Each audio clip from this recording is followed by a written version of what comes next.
안녕하십니까. 이주천TV의 이주천입니다. 오늘 2023년 8월 21일이 되겠습니다.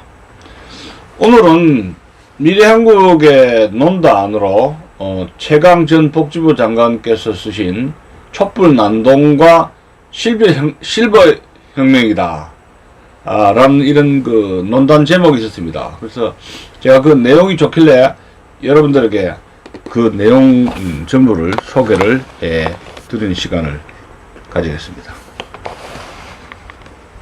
제가 이제 머리 좀 빡빡 깎았습니다. 아주 시원하게 깎았습니다. 날씨가 지금 폭염 30도 이상의 폭염이 계속되니까 여러분들 외출할 때 건강에 조심하시기를 부탁을 드립니다. 자, 최강 전 복지부 장관 그리고 미래한국 편집고문이신 최강 교수의 촛불난동과 실버혁명이라는 그런 제목의 글을 소개를 해드리겠습니다. 문재인 정권이 퇴진한 지 15개월째이다. 문재인과 종북 주사파 세력의 대한민국 파괴에 대해 깨어있는 시민들은 아직도 분노하며 원망하고 있다.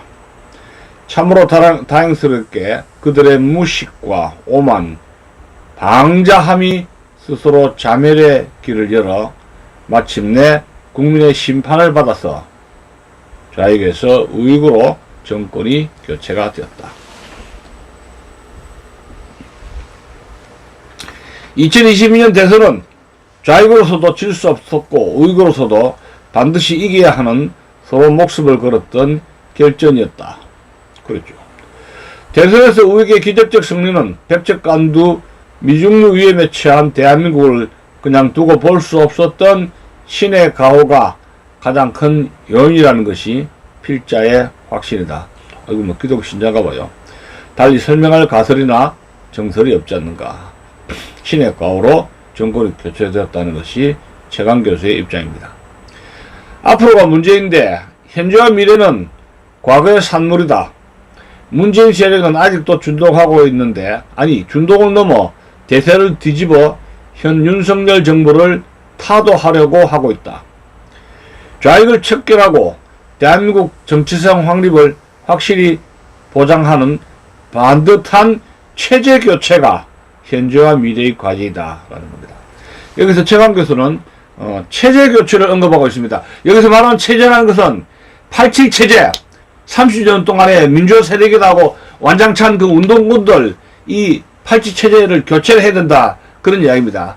87 체제 그러면 헌법도 바꿔야 되고 87 체제에서 나는 민주화 세력이다 하고 민주화 운동을 독점하고 의시됐던 이러한 운동권 세력들 87 체제를 교체를 해야 된다 하는 겁니다. 그것이 숙제라는 거죠.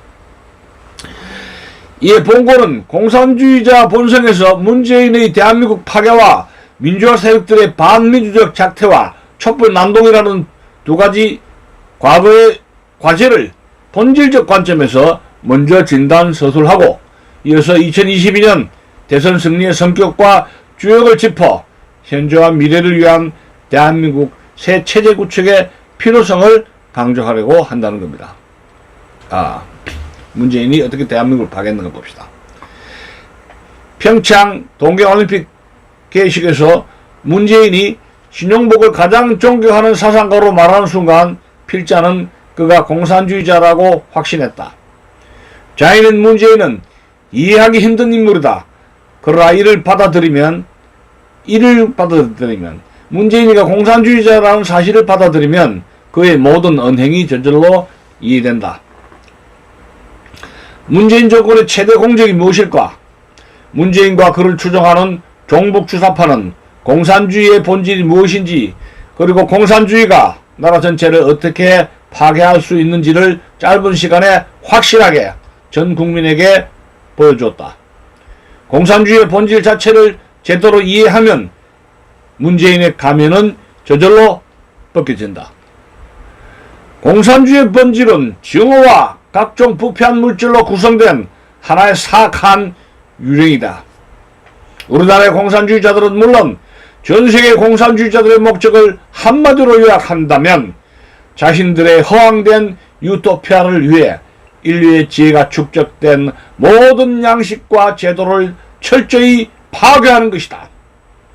자신들의 이상적 공동체 실현에 장애가 된다는 핑계로 공산주의자들은 1억 명이 넘는 사람들을 사륙하는 만행을 저질렀다.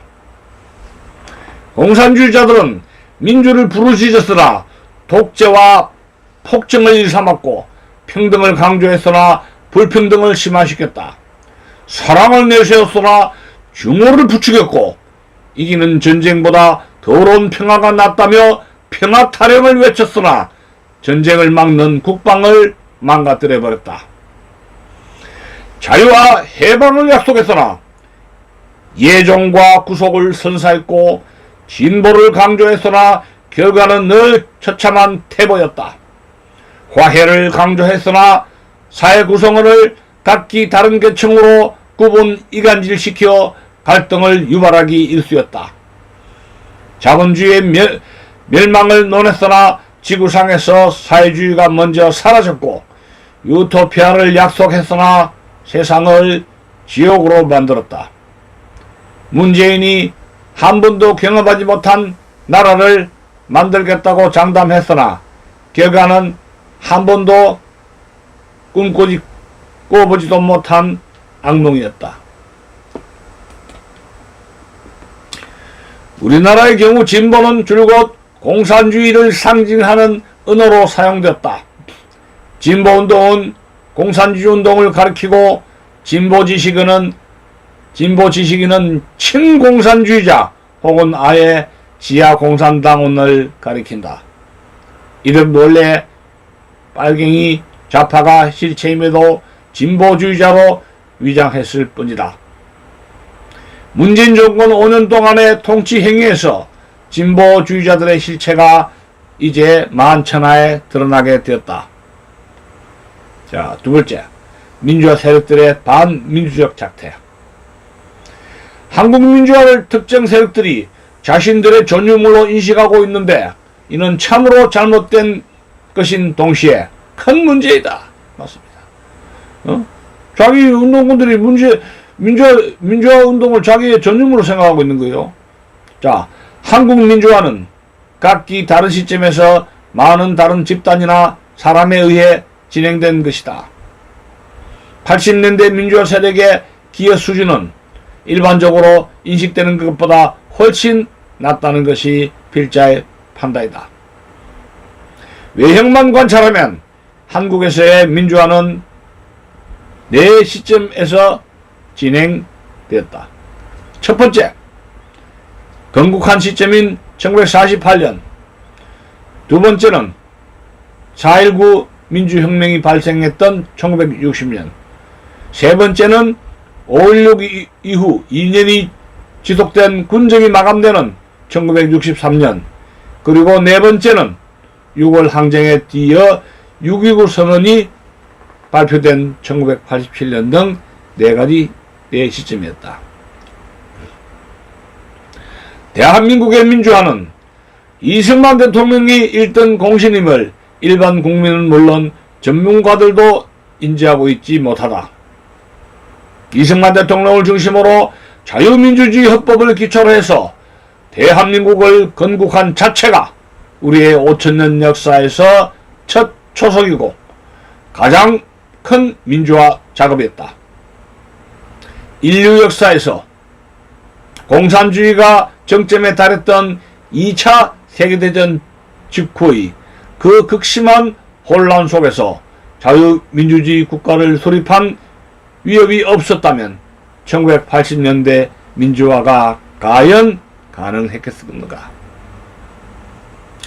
정부 수립 후 3년이 안 된 시점에서 공산 세력이 6.25 사변이란 무력 도발을 감행했을 때 이를 격퇴시킨 그 고군분투가 건국 이후 우리나라 민주화의 두 번째 초석이다. 이승만 시기에 반공주의가 없었더라면 민주주의는커녕 과연 대한민국 자체가 수호될 수가 있었을까? 1980년대 민주화는 세 번째 방점이다. 유신체제로 대표된 굴곡된 비민주적 통치체제에 대한 국민적 저항을 우리는 민주화 운동이라고 불러왔다.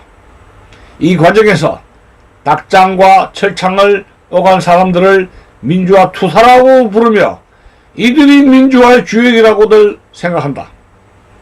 민주화에 참여했으나 대한민국의 긴 민주화의 여정에 한 몫을 했으나 결코 그들을 주역이라고 부를 수는 없는 것이다.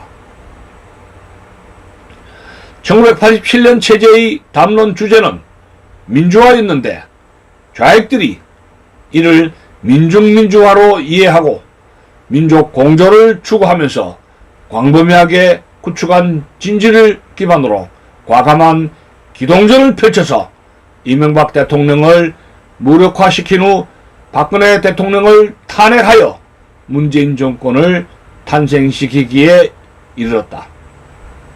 이명박 정권과 박근혜 정권은 시대적 변화를 표피적으로만 인식하고 이념에 대해 무개념, 무대책, 무방비였기에 안보 정책을 빼놓고는 자신들의 정책을 좌익 정권과 유사하게 가져가는 잘못을 저질렀다. 그 결과는 체제 전복 세력에 의한 자유주의 체제의 전복이었던 것이다.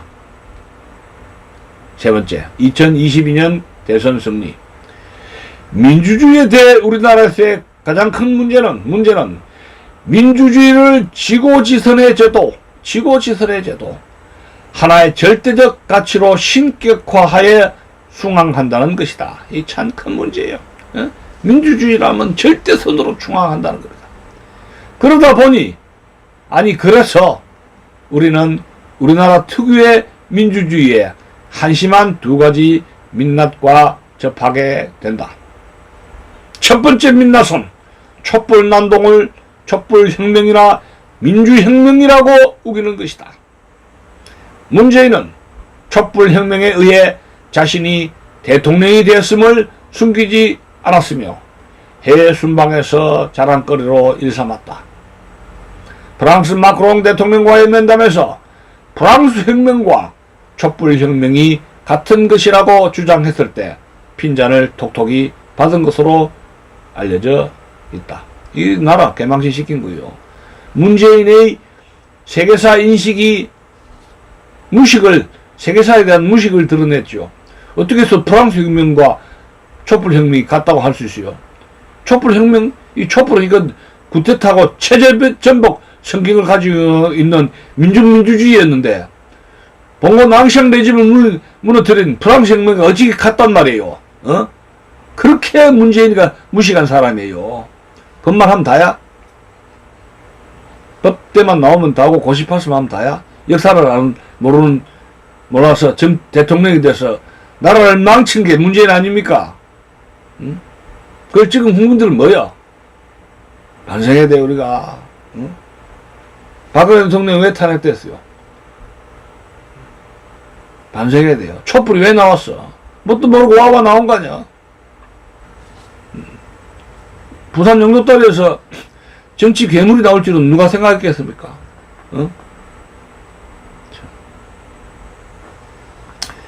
프랑스 혁명은 절대 왕정에 대한 시민혁명이나 촛불 난동은 정당한 합법적 정부를 헌법 절차를 무시하고 광장 정치가 뒤집어 엎은 폭도 혁명이었다. 앞으로 가당차는 촛불혁명이란 말이 개념적으로도 실체적으로도 사라지기를 바라며 언론 매체는 촛불혁명이란 말 자체의 사용을 중단해 주기를 바란다. 문재인이가 촛불혁명이라고 했는데 이거는 촛불난동이라는 거예요. 혁명이라는 말 함부로 쓰면 안 된단 말이야. 이 역사도 모르면서 촛불혁명 하고 말이야. 문재인은 대한민국 사이비 민주주의가 낳은 정치적 괴물이에요. 내 말이 틀립니까? 댓글 좀 달아주세요. 문재인을 등장시켜서 정치가로 키워서 나라를 망친 거 아닙니까? 나라를 망친 게 국민들이 국민들이 그 선택이에요. 국민들의 선택이라. 어? 선동에 핵가닥 넘어가서 석박사 있으면 뭐해? 대한민국이 세계에서 석사박사 증이 제일 많은 인구별로 제일 많다는데 선동에 그렇게 취약한데 석박사가 따면 뭐하냐고. 지식을 많이 아는 거고 증 따는 거 하고 지혜로운 국민이 되는 거하고는 다릅니다. 이 디퍼런트 매너입니다. 예? 공부만 하고 석박사 한다는 거지 지혜로운 국민이 되고 대한민국 민주주의 공화국을 지키는 덕 있는 훌륭한 지혜로운 판단력이 분별력 있는 국민을 양성하는 것이지 촛불의 난동에 끌려가가지고 보안해도 하면서 와와 해가지고 죄 없는 박근혜 대통령을 탈핵하라고 난동을 부리는데 휩쓸리라고 홍보하는 거 아니잖아요. 공부를 왜 해요? 공화국이라는 것은 국민 주권이 국민이 우리나라 대한민국 민주공화국의 주인이면 국민이 현명해야 이 대한민국을 지킬 수가 있지 않습니까?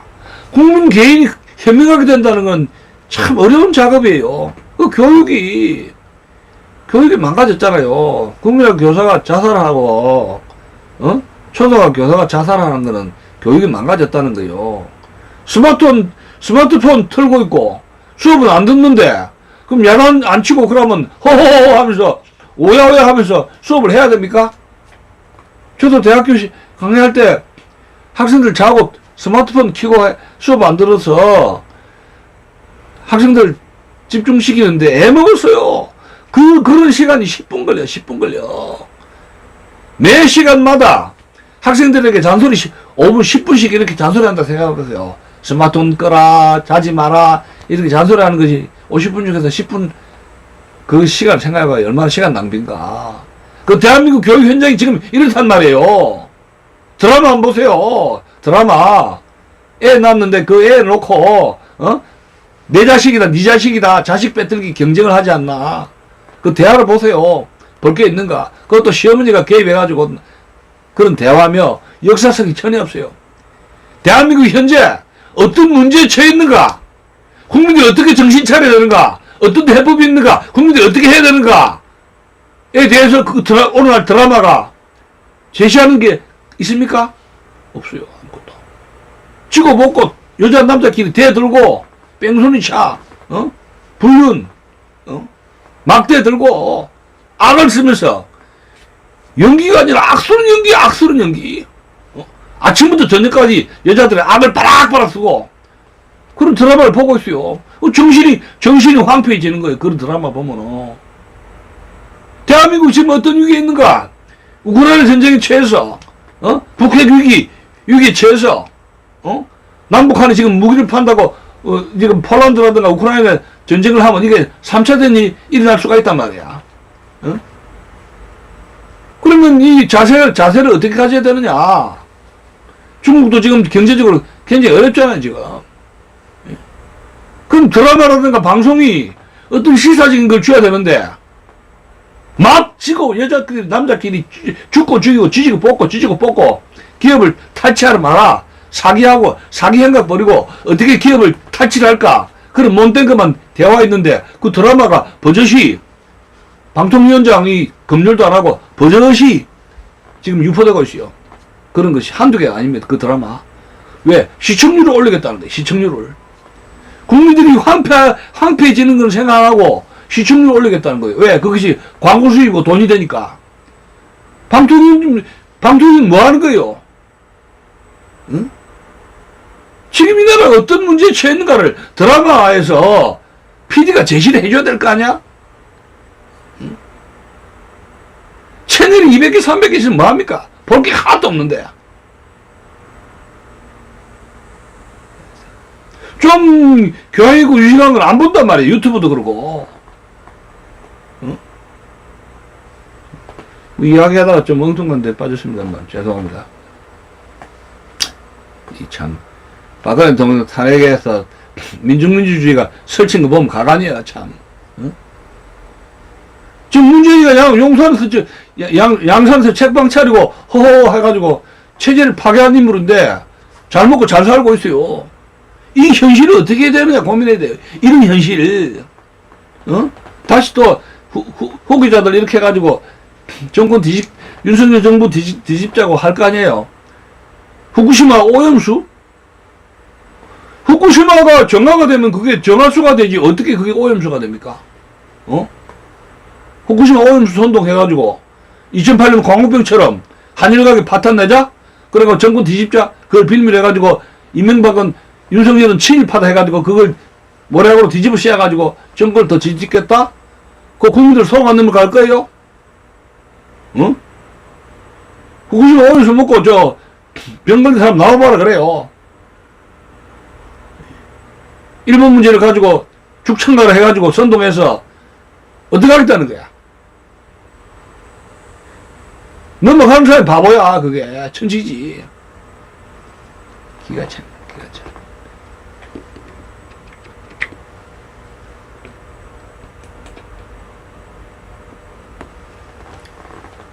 자, 봅시다. 그 내용을 좀 봅시다. 아이고, 많은 사람 들으셨네요. 예. 자, 두 번째 민낯은 민주주의 대한민국, 국민들이 일당 독재 전체주의 북한을 칭송하는 참으로 어처구니 없는 현상이 나타나고 있다는 겁니다. 대한민국 국민 중에서 일부가 북한의 일당 독재, 북한 체제를 칭송하고 찬양하는 종북 세력들이 암세포처럼 불거졌다는 거예요. 암세포처럼 한두 명도 아니고 거대한 무리가 이루어졌다는 겁니다.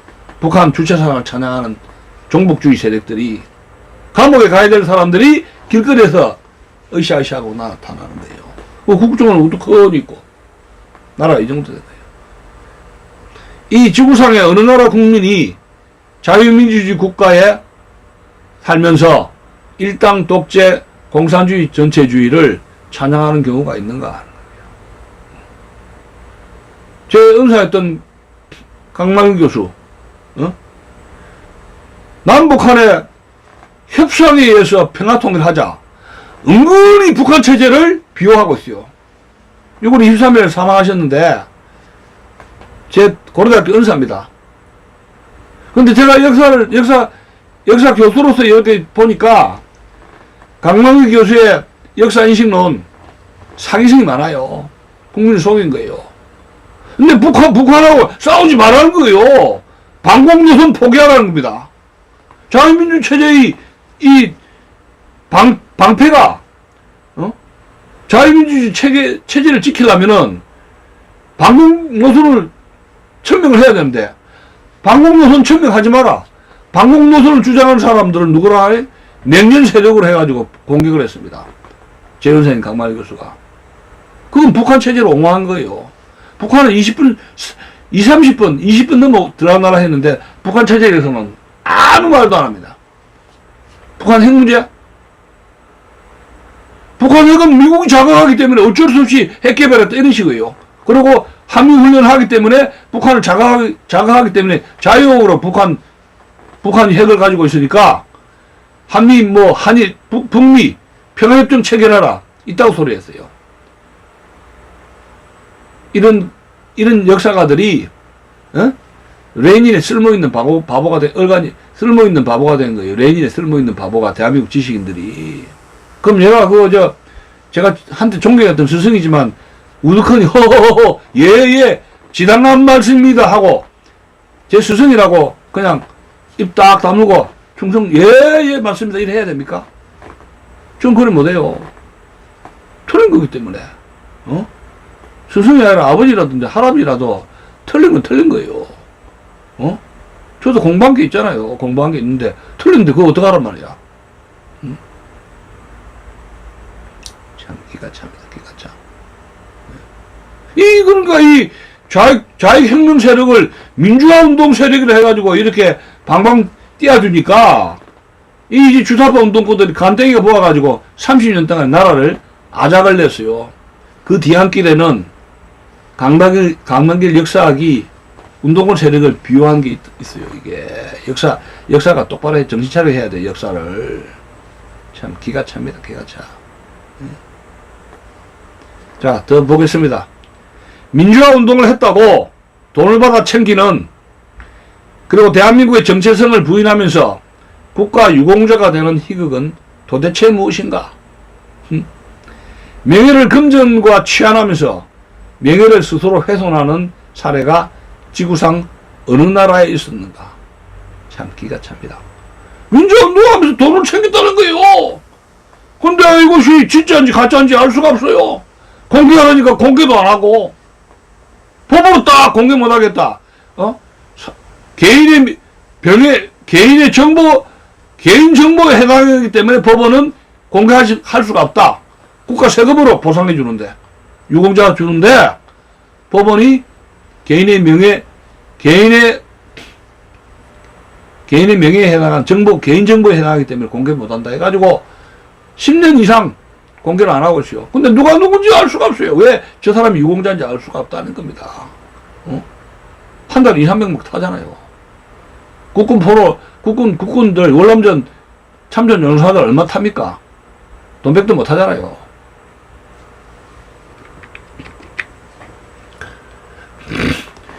(2022년) 대선에서 우파의 승리는, 우익의 승리는 60대 이상 노인 세대에 의한 실버 리볼루션으로서 백적 간도의 공산화 위험에서 나라를 구한 것이다.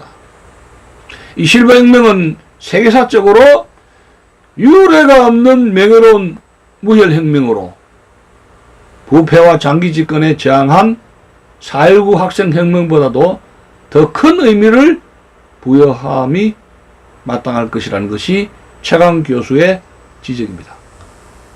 이 실버 혁명은 역사적으로 성공한 혁명 사례인 미국 독립혁명이나 일본 명치 유신에 비견할 수 있다고 주장을 합니다. 자, 2020년 실버 혁명이 세 가지 특징을 갖고 있다고 이야기를 하고 있어요. 첫 번째, 무혈혁명이고 쿠데타가 아닌 선거에 의한 합법적 혁명이라는 겁니다. 2020년도 합법적 혁명, 선거혁명이라는 거죠. 2022년에 실버 혁명이 그렇다는 겁니다. 자, 둘째, 역사상 대부분의 혁명이 젊은 층이나 군인들이 중심인데 2022년 실버 혁명은 그 주체가 역사적으로 유례가 없는, 사례가 없는 노인 세대의 땀으로 이루어졌다는 겁니다.